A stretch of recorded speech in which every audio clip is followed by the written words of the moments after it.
খেয়ে নিই, গল্প করে নিই, পরে সব কাজকর্ম করবো।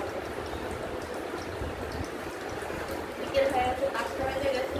মনে হচ্ছে তুমি চা খাই সারাদিন পরিশ্রম করে। আজকে তো ভিতরে লিকার চা খাচ্ছি। কেন লিকার চা খাচ্ছি?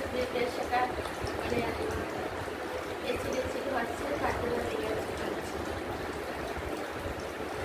তোমরা যে সবাই অনেকে জানি কাছ থেকেই মানে রাস্তায় আছো, ফোন দেখলে হয়তো আমাদের ভিডিও আসবে, দেখবে।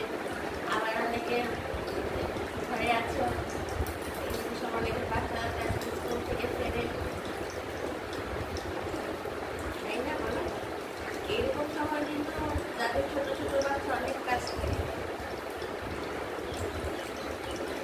টিউশনে নিয়ে যাওয়া, আনা, যেন সময় অনেক কাজ। আমাদের কাজ করি, তারপরে এভাবে বড় হয়ে গেছে, কিন্তু ছোটবেলার কাজটা কিন্তু অনেকটা কাজ। এই টিউশনে নিয়ে যাওয়া, যাওয়া আসা করে, এটাতে যে কত বড় একটা কাজ, এটাতে যে ঘরের অনেক কাজ করে নেওয়া অনেক ভালো। আসলে এই যাওয়া, এই গাড়ি করতে এটা অনেক কষ্ট। এই ঘরে আরো 5টা বেশি কাজ করা ভালো, মানুষ এইটাই লাগে।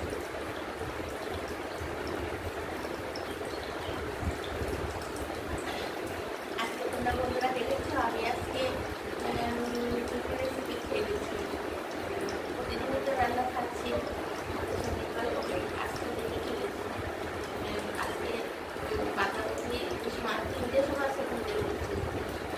বাঁধাকপিটা একটু রাত্রে কেটে রেখেছিলাম, তারপরে 3টের সময় দিচ্ছি। তেল বই করেছি, আর ইয়ে করেছি, বাঁধাকপি ইলিশ মাছের মাথা দিয়ে করেছি। রাতে আমি অবশ্য মাছটা ইয়ে করে ভেজে রেখে দিই, আলু টালু সেদ্ধ করে রেখে দিই, যেমন তাড়াতাড়ি হয়।